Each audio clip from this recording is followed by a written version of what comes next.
Assalamualaikum warahmatullahi wabarakatuh. Hello everyone.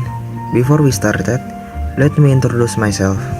My name is Anas Abdul Malik with the student identification number 1123 017 000037. Today, I will discuss question about statistics.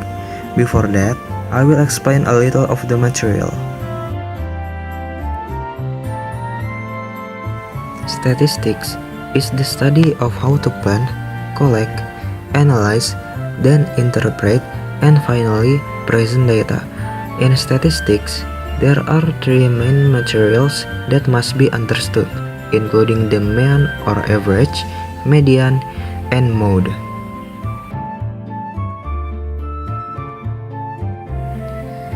The first one is mean, or can also be called the average. Mean is one of the measures of central symptoms that can be determined by adding up all data values, then dividing by the amount of data. Mean can be formulated as follows: K equals sigma x divided by n, where K is the mean or average, n is the amount of data, and sigma x is the sum of all data. The second one is median. Median is the middle value of a set of data after sorting from the smallest data to the largest data, or vice versa. If data has a median, then median is singular. The formula or how to calculate the median is as follows.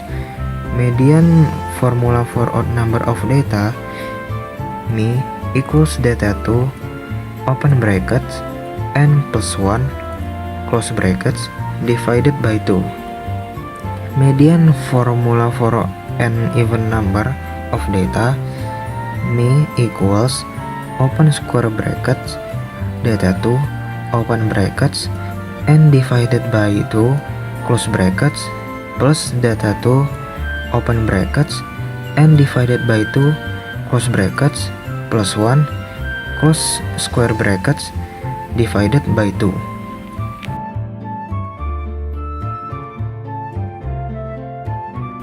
And the third is the mode.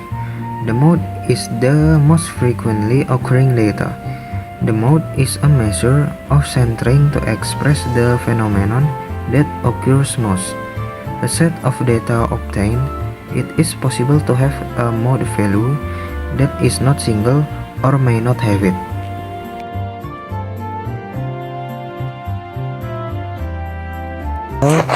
After hearing that little explanation, let's look at the following problem. After the calculus exam, the average score of 40 students in class 1B is 62. If one of the students from that class gets a score of 23 and is not included in the average calculation, then the average score of the exam becomes.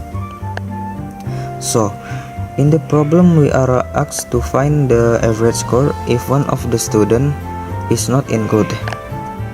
Explanation earlier, the way to find the average value is to use the formula K equals sigma x over n. From the problem, we suppose that the first average value of class 1B is K1, where K1 is 62. The number of student score is sigma x1. For the number of students or n1 is 40. For the second average value is K2, and the number of students minus 1 or n2 is 39.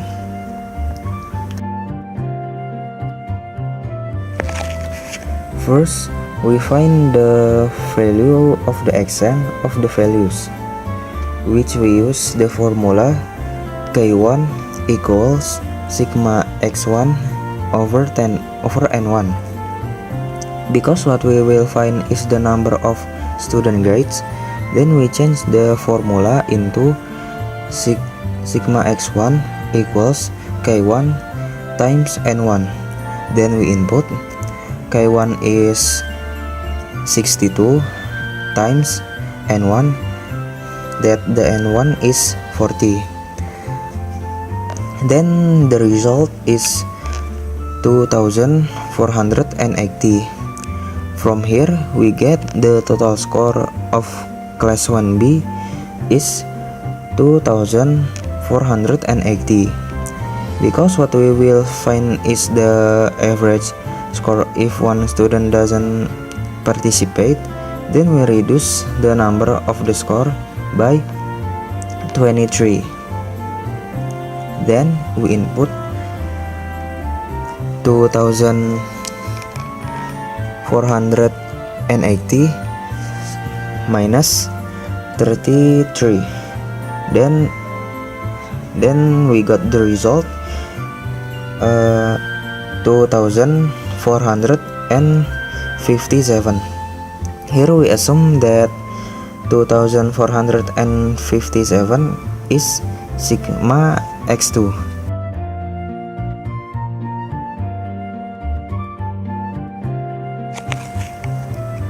Immediately we input the formula to find the second average value, or K2. K2 equals sigma x, which is 2457 over n2, which is 39. Then we got the result 63. So the average score if one of the students is not included becomes 63. Alright, that's all the explanation from me. More or less apologize. Wassalamualaikum warahmatullahi wabarakatuh.